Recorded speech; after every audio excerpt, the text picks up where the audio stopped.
বাইদেউ বোলো মন চন মাৰি কোনফালে যায় এই ৰচোন মণিহঁতৰ ঘৰৰ পৰা আহোগে ইমান ৰাতিপুৱা কেলে যায় আকৌ কিনো কবি ল'ৰাটোৰ কাৰণে ছোৱালী চাই চাই ভাগৰি পৰিছো তাকে ভাবিছো মণি জীয়েকজনী কলেজতে নপঢ়ে জানো তাই বোলো কোনোবা লগৰ চগৰ থাকিবলৈ পাৰে বিয়া হোৱাৰ যোগ্য তাকে বোলো কথাষাৰ সুধি আহোগে ল'ৰাটোৰ বিয়াখন পাতি দিব লাগিব দেই বহুত কষ্ট হৈছে মোৰ কাম বত কৰাত অকলে অকলে এজনী মানুহে ঘৰখন কেনেকৈ চলাই আছো মইহে জানো হয় নেকি পিছে আপোনাকনো কেনেকুৱা ছোৱালী লাগে এই যিকোনো হলে চলি যাব কলা বগা ওখ চাপৰ সেইবোৰ চাই থাকিবলৈ সময় নাই এতিয়া মুঠতে ঘৰ ধৰি খোৱা ছোৱালী এজনী লাগে মই ছোৱালী এজনী চিনি পাওঁ পঢ়া শুনাও আছে ছোৱালীজনী কিন্তু আপোনালোকৰ বা পচন্দ হয়নে নহয় হে তাকে তই দিলে নোকোৱাকে আছিলি মই এনেই বলিয়া নিচিনা দৌৰি থাপৰি ফুৰিবলগীয়া হৈছে কৰ হয় ছোৱালীজনী কচোন আমি কাইলৈ চাবলৈ যাম হয় যদি ৰ'ব মই কথা পাতি চাব লাগিব এতিয়া বা বিয়া দিয়ে নে নিদিয়ে মাকহঁতে সি কেলেনো নিদিব আমাৰ ঘৰত একো কষ্ট নাপায় কিন্তু আপোনালোকৰ ঘৰত খেতি বাতি আছে নহয় ছোৱালীজনী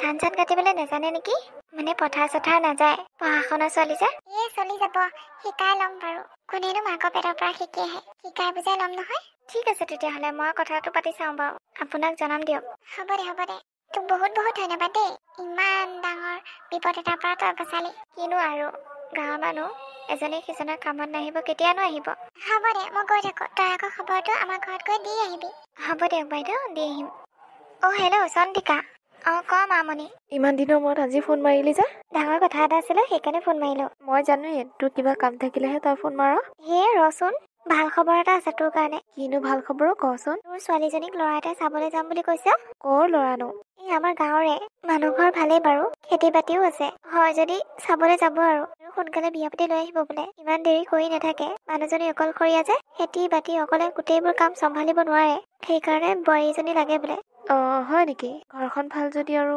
চাবলৈ আহিব দিবি কথা বতৰা মিলে যদি তেতিয়াহ'লে আৰু দিম আৰু মানুহ ঘৰো চাই ল'ব লাগিব নহয় ঘপককৈ এনেকৈ ছোৱালী দি দিব নোৱাৰি নহয় ঠিক আছে হ'ব দে নহ'লে মই ক'ম বাৰু হ'ব দে তই আহিলি কচোন খবৰটো ক এই আপোনালোকক যাবলৈ কৈছে ছোৱালীজনী চাই আহিবলৈ কৈছে হয় নেকি ঠিক আছে তেনেহ'লে মই বাৰু ল'ৰাটোক লৈ ছোৱালীজনী চাই আহিমগে ঠিক আছে হ'ব বাৰু ভিতৰতে বহিবি নালাগে দিয়ক যাওঁগৈ মই ঘৰত ধেৰ কাম আছে নহয় তইও যাবি নেকি মানে আমাৰ লগত ছোৱালীজনী চাবলৈ কাৰণে মই নাযাওঁ দিয়ক আপোনালোকে গৈ চাই আহিব তই যোৱা হয় ভাল আছিলে নেলাগে দিয়ক এতিয়া আৰু আপোনালোকৰ দায়িত্ব মোৰ দায়িত্ব আছিলে ছোৱালীজনী চাই দিয়া মই যেতিয়া সেইটো কাম কৰিলো আৰু এতিয়া আপোনালোকৰহে কথা আৰু পচন্দ কৰে নে নকৰে এই ভাল ছোৱালী হ'লেনো কেলেনো পচন্দ নকৰিম নিশ্চয় কৰিম আকৌ দে হ'ব দে নহ'লে যা তোৰ কাম আছে যদি ঠিক আছে হ'ব বাৰু তোমালোকে যে আৰু বিএটো পাছ কৰিছোহে বিয়া দিওঁতো লাগিলেই ৰচোন কেলেনো ইমান উৎপাত কৰি আছ চাবলৈ আহিব তোক নিবলৈ নাহে নহয় আৰু ল'ৰাটো ভাল হয় যদি আৰু কিনো কথা আছে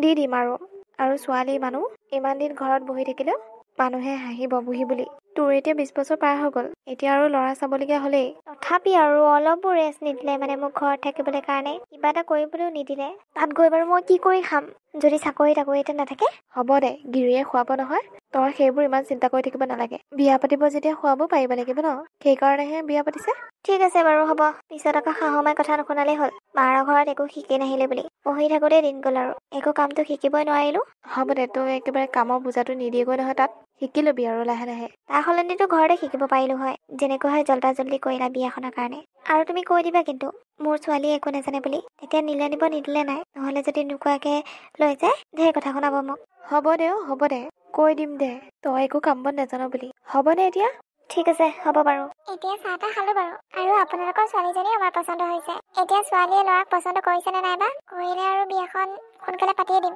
মই ইমান দেৰিলৈকে থৈ নিদিওঁ মা কৈ নিদিয়া কেলে মই একো কাম বন নাজানো বুলি কৈ দিয়া এতিয়া সেই কথা এটা আছিলে নহয় আপোনালোকৰ কিবা অসুবিধা আছে নেকি মানে তেনেকুৱা কথা নহয় মোৰ ছোৱালীজনী পঢ়ি শেষ কৰিছেহে ঘৰৰ কাম বনবোৰ জানে বাৰু কিন্তু মই শুনিছো আপোনালোকৰ বোলে হেনো পথাৰ আছে খেতি বাতি কৰে তাকে বোলো তাই ধান চান কাটিবলৈ নাজানে নহয় আৰু তাঁত চাত ববলৈ নিশিকিলে মানে ঘৰৰ ইটো সিটো কাম সৰু সুৰা কামবোৰ জানে আৰু তাৰ বাহিৰে তাই একো কামেই নাজানে একো নহয় কোনেনো মাকৰ পেটৰ পৰা শিকি আহে আৰু মই আছোচোন মই শিকাই বুজাই ল'ম নহয় নজনা কামবোৰ পঢ়া শুনা ছোৱালী কোনো ইমানবোৰ কাম শিকিবলৈ টাইম পাব সেইটো কথা মই বুজো নহয় ঠিক আছে তেনেহ'লে আপোনালোকৰ একো আপত্তি নাই যদি আৰু আমাৰো একো আপত্তি নাই ঠিক আছে আহিছো দিয়ক মই বস্তু যা যোগাৰ কৰি আহি পেলাই তাইক এদিন লৈ যাম আৰু বিয়া পাতিটো নিবলৈ নোৱাৰোৱে ঘৰতে বিয়া পাতিব লাগিব সেইকাৰণে খুৱাই বাই পঠিয়াই দিব আৰু হ'ব সেইবোৰ কথা আপুনি চিন্তা নকৰিব মই ধুনীয়াকৈ কৰি দিম ঠিক আছে এতিয়া আহিছো দিয়ক হ'ব যাব কৃষ্ণ কৃষ্ণ শাহু এজনীচোন বৰ ভাল।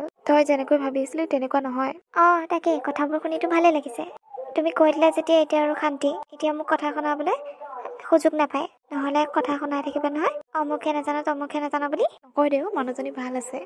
তই আকৌ কাম শিকাই দিলে শিকি ল'বি। হ'ব দিয়া, কিয়নো নিশিকিম মই।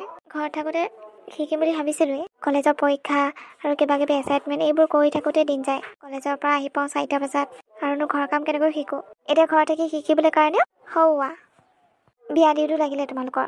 একো এটা বিদ্যা হাতত ল'ব নোৱাৰিলোঁ। পঢ়া শুনাখিনি কৰিনো কি লাভ হ'ল। হ'ব দে, গিৰিয়েক ঘৰত যাচোন, তাতে কিবা সুযোগ পাওঁ নেকি। গিৰিয়েক কিবা সুযোগ দিয়াই নেকি তোক, কয় চাবি আৰু শাহু মায়ে। ঠিক আছে, হ'ব বাৰু। পিছৰ কথা পিছত দেখা যাব। যাতে লোকৰ আগত হাত পাতিবলগীয়া নহয়, সেইটোৱে মই ভাবোঁ। হ'ব দে। পিছে তোৰ বোৱাৰীজনীয়ে সকলো কাম বন কৰিব জানে নহয়? এই পঢ়া শুনা ছোৱালী নহয়, ক'তনো ইমান কাম জানিব। ঘৰৰ কামবোৰ জানে আৰু, যেনে বাচন ধোৱা, ঘৰ সৰা, ঘৰ মচা এইবোৰ জানে। বাকী সেই পথাৰৰ কামবোৰ নাজানে আৰু কাপোৰ বব নাজানে। হয় নেকি? ছোৱালী মানুহ সকলো শিকিব লাগে আকৌ। মই শিকাই ল'ম নহয়, ঘৰত শিকি নাহিলে কি হ'ল? মই আছো নহয় শিকাই দিবলৈ কাৰণে। ঠিকেই আছে বাৰু। নিজে চাই আনিছো যেতিয়া শিকাই বুজাই ল'বই লাগিব। তাকেই। হ'ব দে, মই যাওঁ। উঠনিয়ে আহিলোঁ, চাহ পানী খাই বহিয়ে ল'লোঁ আৰু। ঠিক আছে, হ'ব যা। মাজনী ইমান ভাল। বেলেগ শাহু মাইতো বোৱাৰীবিলাকৰ কথা বেলেগৰ আগত বৰ বেয়া বেয়াকৈ কৈ থাকে, কিন্তু মোৰ শাহু মাজনী সকলোতকৈ বেলেগ। বৰ ভাল দেই। এনেকুৱা মাৰ নিচিনা শাহু মাজনী পালে আৰু কি লাগে। সদায় সুখত থাকিব পাৰিম এইখন ঘৰত। কি হ'ল সঞ্জীৱা? নাই, একো হোৱা নাই। কিবা চিন্তা কৰি থকা নিচিনা পালো। তোমাৰ মাৰ কথা কৈছোঁ। কি হ'ল মাৰ? বহুত ভাল তোমাৰ মা। সেইটোতো হয় বাৰু। মই তোমালোকৰ ঘৰত বিয়া আহি সৌভাগ্যৱতী হ'লোঁ। কি যে কথাবোৰ কৈ থকা নহয় তুমিও। সঁচাকৈ কৈছোঁ, সকলোৰে মৰম পোৱা ঘৰ এখন পাইছোঁ। আৰুনো কি লাগে মোক। হয়নে? হয় আকৌ। বোৱাৰী বোলো বেলি মূৰৰ পৰা পালেহি, এতিয়ালৈকে উঠিবলৈ হোৱাই নাই নে? এই ঘৰৰ সকলো কাম বনচোন মই কৰি শেষেই কৰিলো। তুমি উঠিনো কি কাম কৰিবা? মা। বোৱাৰী মানুহ জানো ইমান দেৰিলৈকে শুই থাকে? অলপ সোনকালে উঠি পেলাই ঘৰ দুৱাৰ সাৰিব লাগে, চোতাল ঘৰ। আকৌ তোমাক সেইটো কথাকো শিকাব লাগিব নেকি? ইমান সৰু সৰু কথা যদি শিকাব লাগে আৰু। মা, আপুনি এনেকৈ কথাবোৰ কৈছে যে? আৰু কেনেকৈ ক'ব লাগে? সদায় সদায় মৰম কৰোঁতে কৰোঁতে তুমিচোন মূৰৰ ওপৰলৈকে উঠি গৈছা। মা, মূৰৰ ওপৰলৈ উঠা নাই। কালি ৰাতি শোৱা দেৰি হ'লে, সেইকাৰণেহে দেৰিকৈ উঠিলোঁ। দেৰি কিহৰ কাৰণে হ'লে? মোবাইল টিপি আছিলি চাগে, সেইটো কাৰণে দেৰি হ'লে নহয় জানো? নহয় মা, এখেত বাহিৰত আছিলে যে, মই ৰাতিটো সাৰে পাই আছিলোঁ।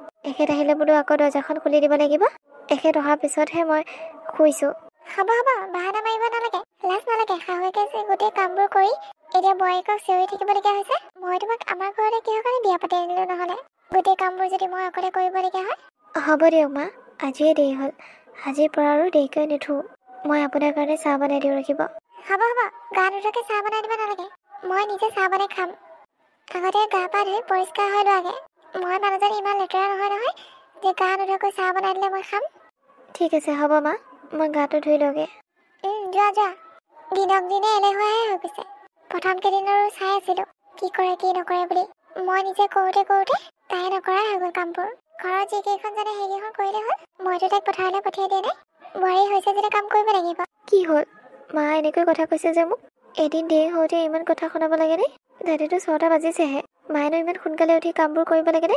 মোলৈ থৈ দিয়া হয় ন? মই কৰিলোঁ হয় নহয়? পুৰণা হৈ অহাৰ লগে লগেচোন মাৰ বিহেভিয়াৰবোৰ চেঞ্জ হৈ গৈছে। মোকতো চাই চিতি আনিছে ন? এতিয়া আকৌ এনেকুৱা ব্যৱহাৰ কৰিলে কি হ'ব বাৰু? মোৰ দুখ নালাগে নেকি?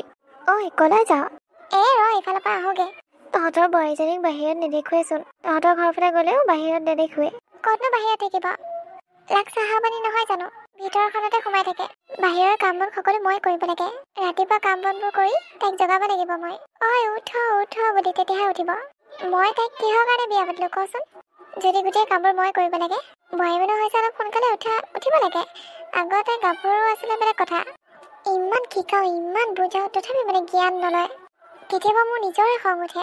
কিয় জানো সেইজনীক লৈ আহিলোগে, কাম বন নজনা এজনীক। মই ল'ৰাটোৰ কাৰণে বহুত উৎপাত কৰিলোঁ বিয়া পাতি দিবলৈ কাৰণে। এতিয়াহে পস্তাইছোঁ জানানে? যদি কাম বন জনা ভাল ছোৱালীজনী লৈ আহিলোঁ হয়, সেইটোৱে বেষ্ট আছিলে। কিন্তু এতিয়া ফুফু হ'ল। তাকেইতো, মইচোন তোক কৈছিলোঁৱে, তইহে কৈছিলি এই শিকাই বুজাই ল'ম আৰু বুলি। মইনো কি জানো, শিকালে বুজালে যে কৰিব পাৰিব বুলিহে ভাবিছিলোঁ। তাই যে শিকালে বুজালেও নোৱাৰিব সেইটোনো কোনে জানে? আৰু ভাবিছিলোঁ ছোৱালীজনী পঢ়ি শুনি আহিছে যেতিয়া কিবা এটা চাকৰি পাব আৰু। ইণ্টাৰভিউ দিছিলে, ক'তনো পাছ কৰিলে? ফেলে কৰিলেচোন। ইফালেও নহ'লে সিফালেও নহ'লে। ঘৰত ৰাখিব লাগে ৰাখিছোঁ আৰু। এই যে পূজাত যে ওলাই যে পুতলা কেইটা নিচিনা, সজাবলৈ অনা সেইকেইটা নিচিনাই হৈছে আৰু। বেচেৰি মানুহজনী। হ'ব দে, যা নহ'লে ময়ো অলপ আগৰ পৰা আহোঁগে। ঠিক আছে, যা। মই তোমাৰ মাৰ পৰা অশান্তি পাই গৈছোঁ। অশান্তি? অশান্তি আকৌ কিয় পাইছা? তোমালোকৰ মায়ে মোক চাই চিতি আনিছিলে নে নাই? আৰু তেতিয়া মোৰ মায়ে কৈছিলে নে নাই যে মই কাম বন একো নাজানো বুলি? কৈছিলে। তেতিয়াহ'লে প্ৰথম কেইদিনতো বহুত ভাল ভাল কথা কৈছিলে, বহুত মৰম দেখুৱাইছিলে, কিন্তু এতিয়া সেই মৰমবোৰ ক'ত গ'ল? এতিয়া মানুহৰ আগে আগে কৈ ফুৰে যে মই একো কাম নাজানো। কি ঘৰত কৰা কামবোৰ কাম নহয় নেকি? তেখেতেচোন কৈছিলে মোক শিকাই বুজাই ল'ম বুলি। এতিয়া কি হ'ল? পুৰণা হৈ অহাৰ লগে লগে মানে? হ'ব দিয়া মা ডাঙৰ, কিবা এটা কয় আৰু তুমি সেইটো কথাকে ধৰি থাকিব লাগেনে? মই ধৰি থকা নাই, কিন্তু তোমাৰ মায়ে তাৰ আগত কৈ ফুৰে যে সেইবোৰ কথাহে মোৰ অলপো ভাল নালাগে। মই মনে মনে থাকোঁ, একো নকওঁ। সেই বুলি এইটো নাভাবিব যে মই একো ক'ব নোৱাৰোঁ। কিয়নো তুমি সেইবোৰ কথা ধৰি আছা? হ'ব দিয়া। তোমাকতো কৈ একোৱে লাভ নাই, তুমিতো একোৱে কৰিব নোৱাৰা। আৰু কি কৈ ফুৰে জানানে নাজানা? মই বোলে পঢ়া শুনা এনেই কৰিলোঁ, চাকৰি এটাও নাপালোঁ। চাকৰি পোৱা ইমান সহজ নেকি? মইতো চেষ্টা কৰিয়ে থাকোঁ ন। আৰু চাকৰি পাবলৈ হ'লে পঢ়িবতো দিব লাগিব। অলপ সময় ৰেষ্ট নাপাওঁ, গোটেই ঘৰৰ কামবোৰ মই কৰিব লাগে। তেনেকৈ হ'লে মই পঢ়িম কেতিয়া? সেইটো বুজি নাপায়। চাকৰি ভাত খাবলৈ হ'লে অলপ ছাপোৰ্ট কৰিব লাগিব। নাই, সেইটো নাই। মানুহৰ আগত ভাল কৈ ফুৰিব পাৰে, চাবা কিন্তু মই এদিন নহয় এদিন মাৰ লগত কাজিয়া কৰিমেই। মই আৰু মনে মনে থাকিব নোৱাৰোঁ। তুমি বেয়া পালে পাবা, ভাল পালে পাবা, মোৰ কোনো আপত্তি নাই। ৰ'বাচোন, তুমি ইমান অধৈৰ্য হৈছা কিয়? দুটামান কথা ক'লেই যেনিবা তুমি ইমান অকৰা টাইপৰ কিয় কৰি আছা? তোমাৰ মায়েও সেইখিনি গালি দিয়ে চাগে তোমাক। চোৱা, মা আৰু শাহু মাৰ গালি বহুত পাৰ্থক্য আছে। মায়ে এই গালি দিলে এই পাহৰি গ'ল, কিন্তু শাহু মায়ে গালি দিলে বহুত কষ্ট পাওঁ আৰু বহুত বেয়া লাগে। আৰু শাহু মাবোৰ মনৰ পৰা গালি দিয়ে, গম পাইছা নহয়? ছোৱালী হোৱা হয় গম পালা হয় যে এজনী ছোৱালী জীৱনটো কিমান কষ্টকৰ। কি যে হ'ব নহয়, কাকো বুজাব নোৱাৰো মানে। যি কৰে কৰি থাকক আৰু, মোৰ ক'বলগীয়া একো নাই। মা যদিও হয় দিয়া, কিয়নো আকৌ লোকক কৈ ফুৰিবলৈ লাগে। মই মাৰ লগত কথা পাতিব লাগিব। বোৱাৰী ভিতৰত সোমাই কি কৰি আছা? ওলাই আছোন বাহিৰলৈ। মা, কিবা কাম আছিলে নেকি? কি হ'ল তই ওলাই আহিলি যে? তাই মূৰটো বিষ হৈ আছে বোলে, শুই আছে। কিহৰ মোৰ বিষ হ'ল? এই যোগেনৰ বোৱাৰীকে চাকৰি পালে। সেই বোৱাৰীজনী দিনে ৰাতিয়ে কিমান কষ্ট কৰে। আৰু আমাৰ এই নিচিনা ঘৰত বহি শুই বহিও নাথাকে। পথাৰৰ কাম, এই ঘৰৰ কাম, পথাৰৰ ডাঙৰিবোৰক ভাত দিয়া, সকলোবোৰ কাম কৰিও চাকৰি পাছ কৰিব পাৰিলে। কিন্তু আমাৰ এইজনী যিমান আৰাম দিছো সিমান হাৰাম হৈ গৈছে। কি বুলি ক'লে? মই সকলো ভিতৰৰ পৰা শুনি আছোঁ। তোমাৰতো সেয়ে চৰিত্ৰ, মনে মনে শুনি থকা। চাওক মা, মোক চৰিত্ৰ ধৰি কথা নক'ব। আই, তোৰচোন এইকেইদিন মুখখন বৰ বাঢ়িছে। প্ৰথম আহোঁতেতো ভিজা মেকুৰীজনী হৈ আছিলি, কাকো মাত বোল নকৰ। কিন্তু এতিয়া কি হ'ল? কোনে শিকালে তোক ইমান দম দম কথা ক'বলৈ? এইখন তোৰ বাপেৰৰ ঘৰ নহয়। মা, এইখন আপোনাৰো দেউতাৰ ঘৰ নহয়, কথাটো মনত ৰাখিব। আৰু কথা হ'ল মই প্ৰথম আহোঁতে আপোনাক যেনেকৈ দেখিছিলোঁ আপুনি সম্পূৰ্ণ বিপৰীত। আৰু মানুহবোৰে মনে মনে থাকিলে চল পায়, মানুহক দুটা কথা বেছিকৈ শুনাবলৈ কাৰণে। সেইকাৰণে মই থিৰাং কৰিছোঁ, এতিয়াৰ পৰা আৰু মই মনে মনে নাথাকোঁ। সমানে তৰ্ক কৰিম। ময়ো নিজৰ ঘৰত নাই আৰু আপুনিও নিজৰ ঘৰত নাই। সেইকাৰণে এইখন ঘৰত মোৰ যিমান অধিকাৰ আছে আপোনাৰো সিমানে অধিকাৰ আছে। কৈ থলোঁ। ঐ, তই কি চাইছ ঘনীয়ে যে মোৰ লগত উত্তৰা উত্তৰিকৈ কাজিয়া কৰি আছে, তোৰ অলপো লাজ চৰম নাই নেকি? মা, মই তোমালোকৰ মাজত সোমাবলৈ নিবিচাৰো। তোমালোকে যি লগা, কিন্তু এটা কথা মই তোমাকো বেয়া পাইছো। কাৰণ তুমি আনৰ আগত বোৱাৰীজনীৰ কথা বেয়াকৈ কৈ থাকা। আৰু নিজৰ ঘৰৰ কথা যদি বেলেগৰ আগত কৈ ফুৰে, নিজৰ ঘৰৰ বোৱাৰীজনীৰ কথা, তেনেহ'লে কোন বোৱাৰীয়ে ভাল পাব তোমাক কোৱাচোন তুমি? আৰু 10জন মানুহে ক'বলৈ চান্স পাব, আৰু তুমি তাইক চাই চিতি আনিছা। এতিয়াতো মানুহে আকৌ ক'বলৈ চান্স পাব। প্লিজ মা, বোৱাৰীজনীক মৰম কৰিবলৈ শিকা, খং নহয়। আৰু তোমাক কৈছো সঞ্জীমা, তুমিও অলপ খংটো কমাবা। শাহু মাক নিজৰ মাৰ নিচিনাকৈ ৰাখিবলৈ চেষ্টা কৰিবা। মুখে মুখে উত্তৰ নিদিবা। এখন তাল নাবাজে, 2খন তাল বাজে। সেইকাৰণে তোমালোক দুজনীকে কৈছো, প্লিজ এইখন কাজিয়া ইয়াতে বন্ধ কৰা। আৰু এইখন ঘৰৰ কথা যাতে কোনো কাকো নকয়, এইখন ঘৰৰ কথা যাতে বাহিৰলৈ নাযায়, সেইটোকে মই বিচাৰো। আৰু মা, তুমি যদি বোৱাৰীজনীক চাকৰি এটা দিয়াম বুলি ভাবিছা, তেনেহ'লে তাই কৰা কামবোৰত অকণমান সহায় কৰি দিবা, যাতে তাই সোনকালে আজৰি পাই পঢ়িবলৈ পাৰে। ঘৰখনৰ হুলস্থুল পৰিৱেশ কৰি থাকিলে তাই কেনেকৈ পঢ়িব, তাই কেনেকৈ ইণ্টাৰভিউ দিব? আৰু এতিয়া বেলেগৰ বোৱাৰী সফলতা অৰ্জন কৰাৰ বাবে তোমাৰ গা জ্বলিছে। নাপায় মা, নাপায়। হয়, মই বৰ ভুল কাম কৰিলোঁ। বোৱাৰী, মোক ক্ষমা কৰি দিবা। ময়ো ভুল কৰিছোঁ মা, আপোনালোকৰ উত্তৰা উত্তৰি কাজিয়া কৰা। আজিৰ পৰা মই আপোনাৰ লগত কেতিয়াও কাজিয়া নকৰোঁ। আপুনি মোক ক্ষমা কৰি দিব মা। মই আৰু তোমাৰ কথা বাহিৰত নোলাওঁ। বাহিৰা মানুহৰ আগত তোমাৰ কথা কেতিয়াও নকওঁ। নিজৰ ঘৰৰ কথা নিজৰ ঘৰতে ৰাখিম। বাহিৰা মানুহৰ আগত ক'লে হাঁহিবহে চান্স পাব। বাবা, তই মোক চকু খোল খুৱাই দিলি। হ'ব দিয়া মা। সঞ্জীমা, তোমালোকে যে নিজৰ দুখ বুজি পালা, সেইটোৱে ভাল লাগিল। এতিয়াৰ পৰা যাতে এইখন ঘৰত কেতিয়াও কাজিয়া সৃষ্টি নহয়, সেইটোকে কৈছো। আমিও তোক কথা দিলোঁ যে এইখন ঘৰত আমাৰ কাৰণে কেতিয়াও কাজিয়া সৃষ্টি নহয়। আমি দুজনী মাক যে ধুনীয়াকৈ থাকিম ন বোৱাৰী? অঁ কাজিয়া নকৰোঁ আৰু। ঠিক আছে হ'ব বাৰু।